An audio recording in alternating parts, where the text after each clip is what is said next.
నమస్తే రవి సార్. నమస్తే విజయ్. రాబోయే రోజుల్లో ఏపీ ఎన్నికల్లో టీడీపీతో జనసేన వెళుతుంది అనేటువంటిది కన్ఫామ్ సార్. ఎందుకంటే పవన్ కళ్యాణ్ గారి ఇంటికి వెళ్ళి చంద్రబాబు నాయుడు గారు పవర్ షేరింగ్ మాట్లాడుకున్న మాట వాస్తవం. అయితే ఇప్పుడు యువగళం పాదయాత్ర ముగింపు సందర్భంగా ఆ సన్నాహక సమావేశాల్లో లోకేష్ చిట్చాట్లో రాబోయేటువంటి ఎన్నికల్లో ఖచ్చితంగా బీజేపీతో వెళ్ళేటువంటి ఛాన్స్ ఉందని ఒక సూత్రప్రాయంగా చెప్పినట్టు మనకు తెలుస్తుంది సార్. ఒకవేళ కనుక ఇదే నిజమైతే టీడీపీ, జనసేన, బీజేపీ ఈ 3 కాంబో ఏ విధంగా వైసీపీకి డ్యామేజ్ అయ్యేటువంటి ఛాన్స్ ఉంటుంది? అసలు డ్యామేజ్ ఉంటుందా లేదా సార్? అంటే ఖచ్చితంగా ఈ సంకేతాలు అయితే ముందు నుంచి ఉన్నాయి. చంద్రబాబు నాయుడు ఏ రోజు కూడా బీజేపీకి వ్యతిరేకంగా మాట్లాడలేదు. ఎన్నికలు అయిపోయిన తర్వాత ధర్మయుద్ధం ఘట్టం అయిపోయారు, ఎన్నికల్లో ఓడిపోయారు, వైసీపీ వచ్చింది. జగన్ కూడా మోదీతో మంచి సంబంధాలు ఉన్నాయి, మద్దతు ఇస్తున్నారని ఉన్నప్పటికీ ఇద్దరు, ఆయన ప్రధాని, ముఖ్యమంత్రి, అలా అది నడిచింది సార్. కానీ తెలుగుదేశం పార్టీ మటుకు మనం ఇంకా బీజేపీని ఏమీ అనొద్దు అనే ఒక వైఖరి వాళ్ళు తీసుకున్నారు. ఈ రోజు వరకు కూడా చంద్రబాబును జగన్ అమిత్ షా మద్దతు లేకపోతే సమాచారం లేకుండా అరెస్ట్ చేయరు అని తెలిసినప్పటికీ, అందరూ అన్నప్పటికీ కూడా లోకేష్ మళ్ళీ వెళ్ళి అమిత్ షాను కలిసి వచ్చారు. సో ఈ ట్రాక్, బీజేపీ ట్రాక్ ఒకటి నడుస్తూ ఉంది. అటు నుంచి ఏమీ రెస్పాన్స్ బహిరంగంగా రాకపోయినా వాళ్ళు అది కొనసాగిస్తున్నారు. మూడోది, పవన్ కళ్యాణ్ బాహటంగానే ఎన్డీఏలో భాగస్వామిగా ఉన్నారు, వాళ్ళు సమావేశాల్లో పాల్గొన్నారు, తెలంగాణలో పొత్తు పెట్టుకున్నారు. కాబట్టి బీజేపీ పవన్ కళ్యాణ్ లింక్ అనేది అది యాజ్ ఇట్ ఈజ్గా కొనసాగుతుంది. నిన్న కూడా బీజేపీ రాష్ట్ర అధ్యక్షురాలు పురంధేశ్వరి మాకు జనసేనతో పొత్తు ఉంది, ఆంధ్రప్రదేశ్లో జనసేనతో ఉంది, జనసేనతో మాత్రం ఉంది అని ఆమె ప్రకటించారు.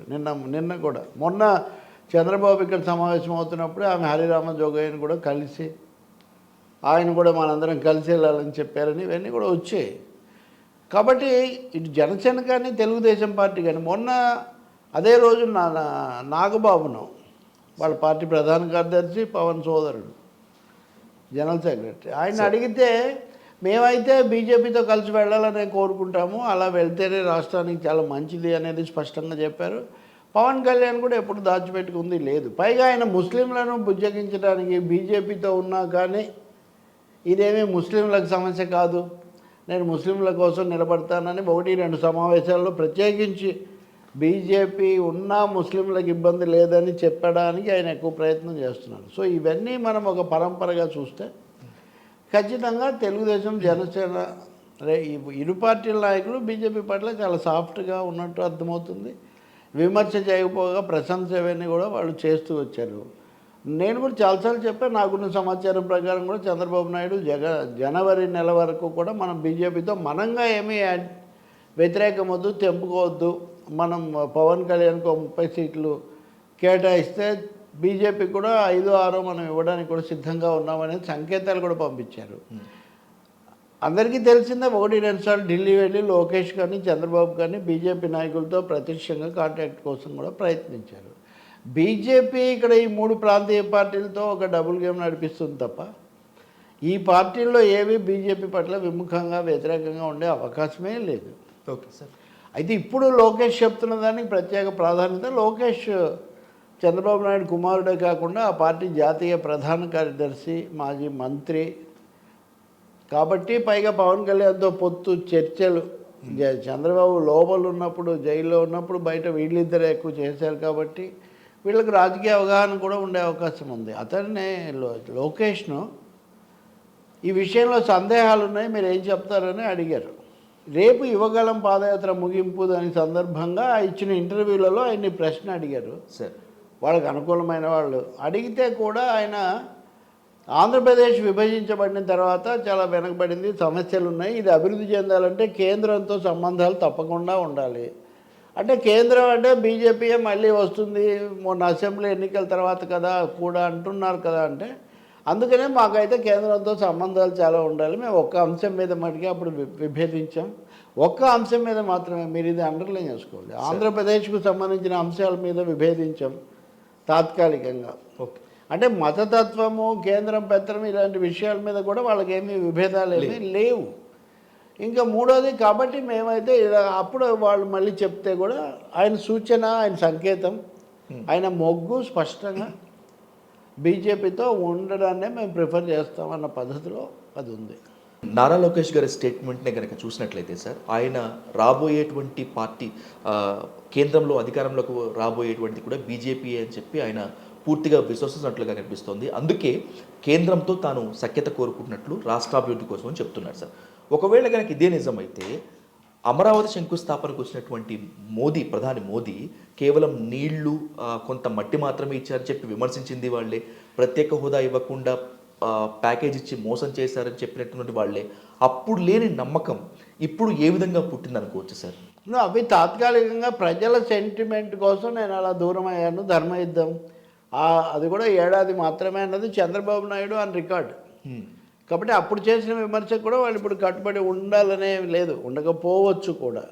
కాబట్టి వాళ్ళు ఇప్పుడు ఏదో ఒక విధంగా కేంద్రంతో దగ్గర అవ్వాలి. రెండోది, ఎన్నికలకు ముందే కేంద్రంలో బీజేపీ వస్తుంది అనే ఒక దాన్ని కూడా వాళ్ళు దాదాపు నమ్ముతున్నట్టుగా మనకు స్పష్టంగా కనిపిస్తుంది. ఈ సమయంలో మనము ఇంతకుముందు కొంతమంది సిపిఐ నారాయణ లాంటి వాళ్ళు, లేకపోతే రాఘవులు కూడా ఒక సందర్భంలో బీజేపీ పాత్ర వాటన్నిటి గురించి ఆయన సీరియస్గా బీజేపీతో ప్రత్యక్షంగా కానీ పరోక్షంగా కానీ కలిసే వాళ్ళు ఎవరు మన రాష్ట్రానికి మేలు చేయరు అనే మాట రాఘవులు చెప్పారు. నారాయణ అయితే వీళ్ళు కనుక బీజేపీతో వీళ్ళిద్దరు వెళ్ళి పొత్తు పెట్టుకుంటే జగన్ నెత్తిన పాలు పోసినట్టే అది అనే ఒక ప్రకటన కూడా ఆయన చేసి ఉన్నారు. ఇప్పటికే సిపిఐ రామకృష్ణ కూడా ఒకటి రెండుసార్లు చెప్పున్నారు. కానీ తెలుగుదేశం మొగ్గు అటువైపే ఉన్నట్టుగా మనకు స్పష్టమవుతుంది. రెండోది, పవన్ కళ్యాణ్ పెట్టుకోవటం కూడా, పవన్ కళ్యాణ్ ఎన్డీఏలో భాగస్వామి అయినప్పుడు ఆటోమేటిక్గా అంతే కదా. ఇంకా మూడోది, బీజేపీ నేరుగా పొత్తు పెట్టుకుంటుందా లేదా ఎలా ఉన్నా సరే అది తప్పకుండా పవన్ కళ్యాణ్ కాంబినేషన్ అనేది అటువైపే దారితీస్తుంది. అందుకని ఏదైతే జరగకూడదు, మరొకసారి బీజేపీ చేత ఇక్కడ తిష్ట వేసే అవకాశం రాకూడదు అనే అభిప్రాయం బలంగా లౌకికవాదుల్లో లేకపోతే ప్రజల్లో ఉన్నప్పటికీ వాళ్ళు బీజేపీతో ఉండాలనే కోరుకుంటున్నారు అనేది స్పష్టం. లోకేష్ లేకపోతే అనాలోచితంగా ఈ మాట చెప్పరు కదా.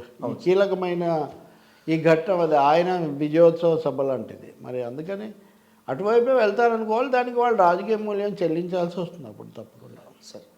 సార్ కొన్ని రోజుల నుంచి బీజేపీకి దగ్గర అవ్వాలని చంద్రబాబు గారు చేసినటువంటి ప్రయత్నాలు దాదాపు అందరికీ తెలిసిందే సార్. సో ఈ ప్రయత్నాలు ఇలా కొనసాగుతుండగానే రాష్ట్రంలో వైసీపీని అధికారంలోకి రానివ్వకుండా చేయాలి అంటే టీడీపీ జనసేనతో పాటు బీజేపీ కూడా దీనికి అవసరం అని చెప్పి పవన్ ఎన్నోసార్లు నొక్కి చెప్పారు. సో ఇప్పుడు లోకేష్ గారి స్టేట్మెంట్ని, చంద్రబాబు గారి ప్రయత్నాల్ని అన్నింటినీ ఒక దగ్గర కనుక చూస్తే పవన్ మంత్రాంగం ఫలించినట్టేనా సార్? ఇంకా చెప్పాలంటే పవన్ కోరిక సిద్ధించినట్లేనా? అది పూర్తిగా వీళ్ళు కలుస్తారా లేదా మనం చెప్పలేము. ఎందుకంటే తెలంగాణలో చూసాం కదా, బీజేపీ జనసేన కలిసాయి, తెలుగుదేశం పోటీ చేయకుండా దూరంగా ఉండిపోయింది. రేవంత్ రెడ్డి కాంగ్రెస్ గెలవడం మాకు అనుకూలమైన పరిణామని వాళ్ళు భావిస్తున్నారు.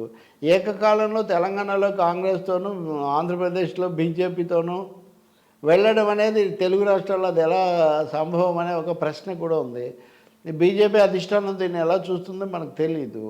అంటే ఇక్కడ జనసేన ఇక్కడ విడిపోతే ఇక్కడ తెలుగుదేశం చేయకపోతే అక్కడ బీజేపీ జనసేన కూడా విడిపోతాయా, లేదా లోపల సహకరించుకుంటాయా? ఇలాంటి చాలా ప్రశ్నలు ఉత్పన్నమవుతున్నాయి. ఎన్డీఏ భాగస్వామిగా జనసేనకు స్వేచ్ఛ ఇచ్చి, అంటే ఇద్దరితో కూడా ఈ రెండు చేతులు ఇటు బీజేపీతో ఇటు టీడీపీతో కలిపినట్టుగా చేతులు కలిపే ఒక అవకాశం జనసేనకు ఇస్తారా వీళ్ళు? అసలు అంత సీరియస్గా తీసుకుంటారా? అదే సమయంలో వైసీపీ మద్దతు లోక్సభ ఎన్నికల తర్వాత ఎందుకైనా మంచిది. 25 పార్లమెంట్ సీట్లు ఉన్నాయి ఏపీలో, కాబట్టి దాన్ని కూడా బ్యాలెన్స్ చేయాలనే ఎత్తుగడ బీజేపీ చివరికి ఏం చేస్తుందో మనం బీజేపీ విషయంలో వెయిట్ చేయాలి ఇంకా కొంచెం.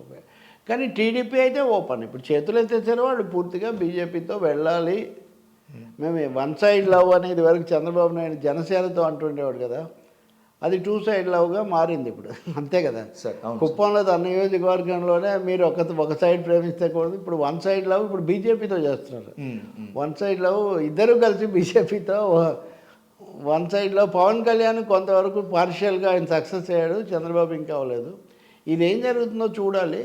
అయితే లోకేష్ చెప్తున్న మాటలో ఏమీ ఇది లేదు, ఔచిత్యం లేదు. ఎందుకంటే సభ జరిగేది కూడా విశాఖపట్నంలో. విశాఖ ఉక్కును జిందాల్స్ కట్టబెట్టడానికి రహస్యంగా కూడా చర్చలు జరిగాయి అని నిన్ననే నేను ఇక్కడ డిస్కస్ చేశాను. అంటే ఉన్న విశాఖను కూడా తీసుకుపోయి ప్రైవేట్ వాళ్ళకి అప్పగిస్తున్న బీజేపీ అమరావతి అభివృద్ధికి ₹1 కూడా కేటాయించని, సరిగ్గా అభివృద్ధికి సహకరించని, మీరు అన్నట్టు నీళ్లు మట్టించిన బీజేపీ ఏ విధంగా రాష్ట్ర అభివృద్ధికి సహకరిస్తుంది? సహకరించి ఉంటే వాళ్ళు ఆ రోజు విడగొట్టుకున్న రోజు నుంచి ఈ రోజు వరకు అదనంగా ఏ విషయంలో అయినా ఒక అడుగు ముందుకేసిందా బీజేపీ? కాబట్టి ఎన్నికల అవసరాల కోసం మేము బీజేపీతో కలుస్తున్నాము, మా రాజకీయ ప్రయోజనాల కోసం కలుస్తున్నాము, భద్రత కోసం కలుస్తున్నాము. రాజకీయ భద్రత కోసం అంటే ఇబ్బంది లేదు, కానీ అదేదో రాష్ట్రం కోసం కలుస్తున్నామని చెప్తే మటుకు అది హాస్యాస్పదమైన అంశం.